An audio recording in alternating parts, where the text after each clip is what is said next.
दर्शकों नमस्कार, आपका स्वागत है एसएस न्यूज के डिजिटल मीडिया मंच पर। आज होडल शहर के अंदर है। आज पूरे देश के अंदर नीट परीक्षा परिणाम को लेकर के चर्चा है। तो हमारे साथ मौजूद है बेटी जिया शर्मा। उनसे जानेंगे किस तरीके की परीक्षा परिणाम रहा, किस तरीके की सफलता रही, सारी बात बेटी से जानते हैं। बेटी, सबसे पहले तो हमारे चैनल की तरफ से आपको बहुत बहुत बधाई। Thank you. एक्चुअली मेरा नाम जिया ब्रजेश है और मैंने अभी नीट का रिज़ल्ट मतलब नीट क्वालिफाई किया है और जो मेरा स्कोर था वो 560 था और मैंने कोचिंग ली थी 11-12 करने के बाद में कोचिंग ली है और उसके बाद में फिर मैंने ये सक्सेस अचीव की। तो इस सब का पूरा जो क्रेडिट है वो मेरे पेरेंट्स को, मेरे टीचर्स को जाता है। उन्होंने बहुत ज़्यादा सपोर्ट किया था पूरा टाइम और इस वजह से फिर आज मैं ये क्रैक कर पाई। 560 नंबर हैं वो बने हैं, लेकिन इन सफलता के बाद किस तरीके की खुशी आपको हो रही है जिया? मतलब मेरा डॉक्टर बनने का सपना बचपन से था कि डॉक्टर बनना है, लोगों की सेवा करनी है। और मैंने देखा है मेरे पेरेंट्स दोनों टीचिंग बैकग्राउंड में ही हैं। मतलब पापा अपना स्कूल चलाते हैं और मम्मा जो है वो लेक्चरर हैं। जो मेरे दादाजी हैं वो भी रिटायर्ड प्रिंसिपल हैं, वो भी गवर्नमेंट से ही। तो इस वजह से मेरा स्टार्टिंग से था कि मेरे को भी लोगों की हेल्प करनी है, कोई ऐसा प्रोफेशन लेना है। तो मैंने जो मेडिकल है उसको चूज़ किया अपनी फील्ड की तरह। और उसके बाद में जो मेरे पेरेंट्स हैं उन्होंने बहुत ज़्यादा मेरे को हेल्प करी और खुशी इस बात से ज़्यादा है कि मेरे पेरेंट्स जो हैं वो ज़्यादा खुश हैं, वो बहुत ज़्यादा प्राउड फील कर रहे हैं। जो मेरे टीचर्स हैं उनको हमेशा से भरोसा था कि हाँ ये कर लेगी। तो जब सबको खुश देखते हैं तो ज़्यादा खुशी होती है रादर देन कि हमने पेपर क्रैक किया है, बल्कि जब सब खुश हैं तो बहुत खुशी हो रही है। जिया, मैं बात करूं 10वीं कहाँ से की, 12वीं कहाँ से की? तो 10th और 12th मैंने 12th दिल्ली से और 10th जो है वो MVN औरंगाबाद से करी थी। अब तक के यदि सफ़र को लेकर के बात करें, किस तरीके की चुनौती रही पढ़ाई के दौरान? सबसे पहले जब मैंने नीट 25 दिया था तो वो बहुत ज़्यादा, सबको ही पता है, बहुत ज़्यादा मुश्किल हो गया था। बहुत अनप्रिडिक्टेबल पेपर आया था। तो उस टाइम पे सब बहुत ज़्यादा डर गए थे। किसी को समझ नहीं आ रहा था कि अब आगे जाना सही भी है या गलत है। तो फिर उस टाइम पे मैंने सोचा कि नहीं, एक बार और ट्राई करते हैं। तो 2026 में जितनी मेहनत मैं कर सकती थी वो करी और उसके बाद में जो रिज़ल्ट है वो सबके सामने ही है। तो 2025 का जो साल था वो बहुत ही ज़्यादा मुश्किल था, क्योंकि जब आप एक बार गिर जाते हो फिर उठना बहुत मुश्किल हो जाता है। लेकिन उस टाइम पे मेरे पेरेंट्स, मेरी फैमिली हमेशा मेरे साथ रही, तो आज मैं वापस से उठ पाई। सबसे कठिन परीक्षाओं में से एक मानी जाती है नीट परीक्षा। कहीं ना कहीं सबसे पहले अटेम्प्ट था या इससे पहले भी आपने अटेम्प्ट? नहीं, मैंने सबसे पहले 12th के साथ एक बार अटेम्प्ट किया था 2025 में। बट वो क्योंकि पेपर ही अनप्रिडिक्टेबल आ गया था, तो जो रैंक है, मतलब मेरा सिलेक्शन होते होते भी रह गया था उस साल। तो फिर मैंने सोचा कि नहीं, एक बार और देते हैं, क्योंकि शायद कभी कभार गलती हो जाती है। तो फिर मैंने इस साल दिया और इस साल बहुत अच्छा रिजल्ट आया है। कितने घंटे पढ़ाई करते थे आप? मैंने पढ़ाई कभी घंटे को देख के नहीं की है। मतलब मेरे अकॉर्डिंग तो कभी टाइम देख के आपको पढ़ना ही नहीं है। जो टीचर्स बोलते थे, अब उस काम को करने में ऐसा हो सकता है कि कुछ बच्चों को 10 घंटे लग जाते हैं, कुछ बच्चों को 5 घंटे लगते हैं। तो मेरे जो टीचर्स बोलते थे मैं वो डेली करके लेके जाती थी, उनसे डाउट्स बहुत ज़्यादा लेती थी। और जितना तुम पढ़ सकते हो, नीट का सिलेबस इतना ज़्यादा है कि अगर आप पूरा दिन भी पढ़ते हैं तभी वो चीज़ ख़त्म नहीं होती है। तो आप जितना ज़्यादा से ज़्यादा पढ़ सकते हैं। ऐसा हुआ है कि लास्ट तक आते आते मैंने लगभग दिन में 19 घंटे भी पढ़ाई करी है। बस सोने के टाइम फिक्स होता था, इसके अलावा पूरा दिन सिर्फ पढ़ाई पे ध्यान देना होता है। सबसे जो पसंदीदा विषय है वो कौन सा है और क्यों है? मेरा जो सबसे फेवरेट सब्जेक्ट था वो नीट के टाइम पे था फ़िज़िक्स, क्योंकि मैं उन बच्चों में से थी जो फ़िज़िक्स के क्वेश्चन उसको सॉल्व ही नहीं करने पड़ते थे। मतलब मैं देखती थी और मेरे आंसर आ जाते थे उन क्वेश्चंस के जो 3 से 4 पेज भी लेके जाते हैं। तो हालांकि मेरे को एंड में जाते जाते मतलब ये होता है कि आपको जो चीज़ पसंद है वो ज़रूरी नहीं कि आपका स्कोर भी लेके आए। तो एंड में आते आते मैंने बायो पे भी ध्यान दिया, केमिस्ट्री पे भी ध्यान दिया।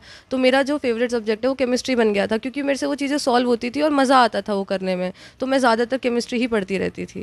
देखिए जिया, मैं बात करूं आज के माहौल को लेकर के, कहीं ना कहीं कुछ बेटियां हैं वो बड़ा करना जानती हैं, लेकिन माहौल को देखते हुए जो पेरेंट्स हैं उनको घर बैठा लेते हैं। उन बेटियों को, पेरेंट्स को क्या संदेश देना चाहोगे?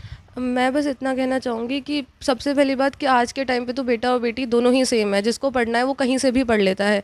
मेरे साथ के मैं खुद मैंने जो 11-12 है वो कहीं से कोचिंग नहीं ली थी, लेकिन स्टिल मैंने नीट का अटेम्प्ट दिया था। क्यों? क्योंकि सबसे पहले तो अगर किसी के पेरेंट्स ने उनको घर बैठा भी लिया है, आपके पास फ़ोन है, आप फ़ोन में फालतू की चीज़ें चलाने से बेहतर है कि आप पढ़ाई करो। मैं भी अपने फ़ोन से पूरा टाइम पढ़ाई ही करती थी।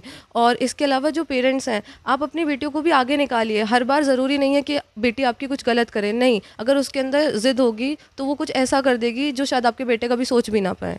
आप कौन सा मेडिकल कॉलेज आप चुन रहे हो? अभी काउंसलिंग स्टार्ट नहीं हुई है तो अभी कोई आइडिया नहीं है, तो जो भी होगा वो पता चल वैसे भी कौन सी जगह जाना? मैं हो सकता है कि मेरे को दिल्ली मिल जाए या फिर यूपी साइड मेरे को मिल जाए कॉलेज। जो बहन भाई अभी नीट की तैयारी कर रहे हैं उनको क्या संदेश देना चाहोगी, किस तरीके से तैयारी करनी चाहिए नीट की? जो एक गलती शायद मैंने करी थी अपनी मेडिकल की तैयारी के टाइम पे, वो ये थी कि मैं सोती नहीं थी। मतलब मैंने एक टाइम ऐसा बना लिया था कि मैं हफ्ते में 5 दिन लगातार जगूंगी और फिर एक दिन मैं 24 घंटे सोऊंगी। बट वो चीज़ कहीं ना कहीं आपको बहुत ज़्यादा इफेक्ट करती है, क्योंकि आपको 1 साल 1.5 साल पढ़ाई करनी है और केवल 1 डेढ़ हफ्ते की बात नहीं है कि अभी नहीं सोते बाद में सो लेंगे। तो अपनी नींद पे बहुत ज़्यादा ध्यान रखो। ज़्यादातर बच्चों को लगता है कि 10-12 घंटे पढ़ लेते हैं और सो थोड़ा कम लेते हैं तो शायद हम कुछ कर लेंगे। ऐसा नहीं है। डेली 8 से 9 घंटे तुम सो, और उसके अलावा जितना भी टाइम है पूरा पढ़ाई पे दो। इस टाइम पे दोस्ती, रिश्ते कुछ नहीं होते, जो होते हैं सब टूट जाते हैं, और बाद में अगर रिजल्ट अच्छा आ गया तो सब बन भी जाते हैं। आज ब्राह्मण समाज पलवल की तरफ से आपको सम्मान किया गया, किस तरीके का सम्मान आपको दिया गया? सबसे पहले तो मैं मतलब मेरा बहुत बहुत धन्यवाद उन लोगों को जो मेरे पास आए। आज उन लोगों ने मेरे को स्टेज पे बुलाया, स्टेज पे बुला के जिला जिला ब्राह्मण समाज ने मेरे को स्टेज पे बुला के मेरे को धनराशि दी। मेरे को 11,000 रुपये से इन्होंने हेल्प मतलब मेरे को सपोर्ट किया। उसके बाद में मेरे को इन्होंने मिठाई खिलाई, पगड़ी पहनाई। तो उन सभी लोगों को बहुत ही ज़्यादा धन्यवाद जो मेरे इस सक्सेस में मेरे साथ थे, मेरे को विश करने के लिए आए। अच्छा, किस तरीके की खुशी हो रही है आज ब्राह्मण समाज की तरफ से आपको सम्मान किया गया? मतलब ये सारी चीज़ें ना हम कभी प्रिपरेशन के टाइम पे नहीं सोचते हैं कि हमारे साथ नीट के बाद ऐसा होगा, इसकी सक्सेस मिल जाएगी तो लोग ऐसे आएंगे। तो जब ये सारी चीज़ें होती है तो एक बार के लिए समझ ही नहीं आता है कि इतनी ज़्यादा खुशी, क्योंकि नीट के टाइम पे बहुत ज़्यादा प्रेशर होता है। तो जब ऐसी खुशी मिलती है तो ऐसा लगता है कि शायद हमारी 2-3 साल की जो मेहनत है वो बहुत ज़्यादा हमें अच्छा फील कराती है। मतलब इतना ज़्यादा अच्छा लगता है कि कभी कभी तो ऐसा लगता है कि रोने का मन कर रहा है। बहुत ज़्यादा खुशी हुई मेरे को आज जब मैंने सब लोगों को इतना खुश देखा अपने आसपास। जब जिया आप डॉक्टर बन जाओगे तो समाज के लिए, ब्राह्मण समाज के लिए, अन्य समाजों के लिए किस तरीके से अपना योगदान दोगी डॉक्टर बनने के बाद? मैंने ये सोचा है कि मेरे को जो डॉक्टर बनना है वो केवल पैसा कमाने के लिए या किसी और चीज़ के लिए नहीं। मेरे को सिर्फ गरीबों की सेवा करनी है, जो एक्चुअल में जिन लोगों को ज़रूरत है, जिनके पास में पैसे नहीं है और जो अपना इलाज नहीं करा पा रहे हैं, मेरे को उन लोगों की हेल्प करनी है। और इसके साथ साथ मेरे को जो मैं मेडिकल अपनी जो फील्ड है उससे या किसी भी तरीके से जो मैं फ्यूचर में कमाऊंगी उस सबको मैं यूज़ करना चाहती हूँ, ताकि मैं लोगों की हेल्प करूँ। मैं हॉस्पिटल्स खोलना चाहती हूँ और जो बच्चे पढ़ना चाहते हैं उन सभी को हमेशा सपोर्ट करना चाहती हूँ, चाहे वो किसी भी तरीके से हो। जी, अंत में हमारे चैनल के माध्यम से भाई बहनों को जो नीट की परीक्षा कर रहे हैं उनको क्या संदेश देना चाहोगे अपने माध्यम से? मैं लास्ट में बस इतना बोलना चाहूँगी कि जब भी तुम्हें मुश्किल लगे तो तुम ये मत सोचना कि तुमसे नहीं होगा, क्योंकि जब तक तुम गिरते नहीं हो तुम्हें नहीं पता कि उठना क्या होता है। तो जितनी भी बार गिरो इतना याद रखना कि कोई हो ना हो तुम्हारे पेरेंट्स हमेशा तुम्हारे साथ हैं। वो तुम्हें डांटेंगे, वो बहुत ज़्यादा तुमसे लड़ेंगे भी कि तुम पढ़ नहीं रहे हो, बट इतना याद रखना वो लड़ भी तुमसे तुम्हारे ही लिए रहे हैं। तो अगर वो लड़ें तो उनको बस ये समझ के मान लेना इस सब चीज़ को कि शायद मेरे को थोड़ा और ज़्यादा करना है, और तुम बस करते रहो। एक दिन देखना तुम्हारा भी दिन आएगा और शायद मेरी जगह यहाँ पे तुम लोग बैठे होगे। दर्शकों, आपने सुना, ये थी होडल शहर की बेटी जिया शर्मा। इन्होंने नीट की परीक्षा को लेकर के बताया। नीट परीक्षा परिणाम में इसके 560 अंक रहे और आज पलवल जिला ब्राह्मण समाज की तरफ से पगड़ी बांध करके, फूल माला पहना करके, मिठाई खिला करके और 11,000 रुपये की धनराशि दे करके बेटी को सम्मानित किया गया। बेटी का जो स्पष्ट तौर पर सपना है वो है कि डॉक्टर बनने के बाद गरीबों की सेवा करना, ज़रूरतमंदों की सेवा करना, ये बेटी का सपना है। पैसा कमाना बेटी का सपना नहीं है। बेटी के पेरेंट्स भी मौजूद हैं, उनसे जानते हैं उनका क्या कहना। शर्मा जी, क्या कहेंगे? सबसे पहले तो आपको बहुत बहुत बधाई। क्या कहेंगे, बेटी ने नीट परीक्षा पास की? देखिए सत्यवीर जी, आपको बहुत बहुत बधाई, आपके चैनल को बहुत बहुत बधाई। ये जो सफलता होती है, ये सफलता एक पेरेंट्स को तो निश्चित तौर पर गर्व महसूस कराती है।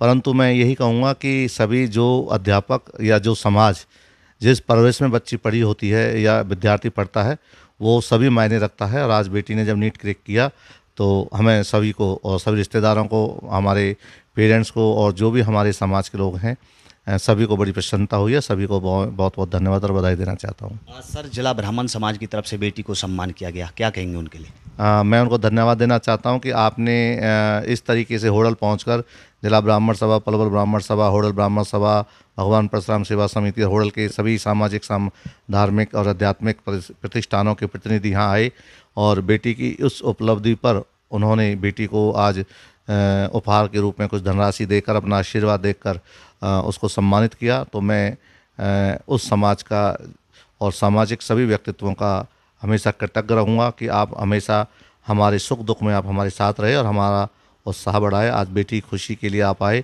तो आपका बहुत बहुत धन्यवाद और आपने बेटी का हौसला अफजाई की। जो विद्यार्थी नीट की तैयारी कर रहे हैं, क्या कहना चाहोगे कि जो जिया बेटी है उससे सीख लेनी चाहिए? देखो मैं तो इतना जानता हूँ कि हर बच्चा मेहनत करता है, क्योंकि मैं एक शिक्षक भी हूँ।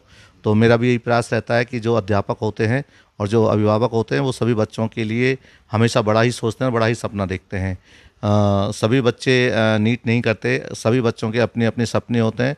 हर बच्चा अपने ड्रीम को सिलेक्ट करता है। तो बेटी जिया का ये सपना था बचपन से, क्योंकि इनकी मम्मी जो हैं वो जो मेरी वाइफ हैं वो लेक्चरर हैं। इनके मेरे जो फादर साहब हैं वो रिटायर्ड प्रिंसिपल हैं, और जो इनके नाना जी हैं वो भी प्रोफेसर हैं HOD commerce KLP college Rewari से। और जो इसके बड़े ताऊ जी हैं, बड़े पापा हैं, वो भी इंजीनियर हैं। तो वो सभी बचपन से इसको यही कहते थे कि बेटा क्या बनना है, तो ये बोलती थी मुझे डॉक्टर बनना है। तो ये हमारे परिवार की पहली ऐसी बेटी है जिसने नीट क्रैक किया। तो ये सभी का आशीर्वाद है, इसकी मेहनत है। और मैं उन बच्चों को जो नीट की प्रिपरेशन कर रहे हैं उनसे यही कहना चाहूँगा कि बेटा प्रेशर में नहीं, अपनी खुशी से आप मेहनत कीजिए, सोशल मीडिया से थोड़ी दूरी बनाइए, और जो आप कर सकते हैं बेस्ट प्रैक्टिस और एजुकेशन वो आप करिए और अपने ड्रीम पूरे कीजिए। जिस दिन आपका ड्रीम पूरा होगा निश्चित तौर पर समाज और परिवार और आपको बहुत प्रसन्नता होगी, बहुत खुशी होगी। शर्मा जी, बात करें होडल शहर के अंदर एक आप अच्छे प्रवक्ता भी हो, कहीं ना कहीं जो देश के छात्र हैं, पढ़ने वाले छात्र हैं, उनको अपनी चंद लाइनों से किस तरीके से अपनी बात को साझा करना चाहिए? देखिए मैं बहुत बड़ी बात नहीं कहता, मैं इतना जानता हूँ कि जब अंधकार से लड़ने का संकल्प कोई कर लेता है तो एक अकेला जुगनू भी सब अंधकार हर लेता है। कहने का अभिप्राय यह है कि अगर हम कोशिश करें और दृढ़ निश्चय करें कि मुझे ये करना है, तो चुनौतियां तो हर जगह हैं, मुसीबत हर जगह हैं, रुकावटें हर जगह हैं। और रुकावटें, चुनौतियां, संघर्ष, स्ट्रगल उसी के हिस्से में आता है जो करता है। जो कुछ नहीं करता है उसके लिए तो कुछ नहीं है। तो जब चुनौतियां आएंगी तो निश्चित तौर पर आपको उन चुनौतियों को फेस करके आगे बढ़ने का भी मौका मिलेगा, आपको एक्सपीरियंस मिलेगा। जो आपसे बड़े हैं, चाहे आपके पेरेंट्स हैं, चाहे आपके शिक्षक हैं, वो आपको प्रेरित करते हैं, वो आपको डांटते भी हैं, समझाते भी हैं। बट एक चीज़ का विशेष ध्यान रखना बेटा कि वो हमेशा आपके साथ हैं, हर चीज़ में आपके साथ हैं, आपकी खुशी में, आपके दुख में। तो आप उनको निराश ना करें। अगर आप मेहनत करते टाइम कोई दिक्कत आ रही है तो उनको साझा करें, वो निश्चित तौर पर आपको सपोर्ट करोगे। और जो सपना आपने देखा है, चाहे वो नीट में हो, चाहे आईआईटी में हो, चाहे आप क्लैट हो, चाहे आप सीयूटी का टेस्ट दे रहे हैं, जो भी एग्ज़ाम में आप बैठ रहे हैं, सभी एग्ज़ाम कंपटीशन वाले होते हैं, सभी में आपकी तैयारी की ज़रूरत होती है।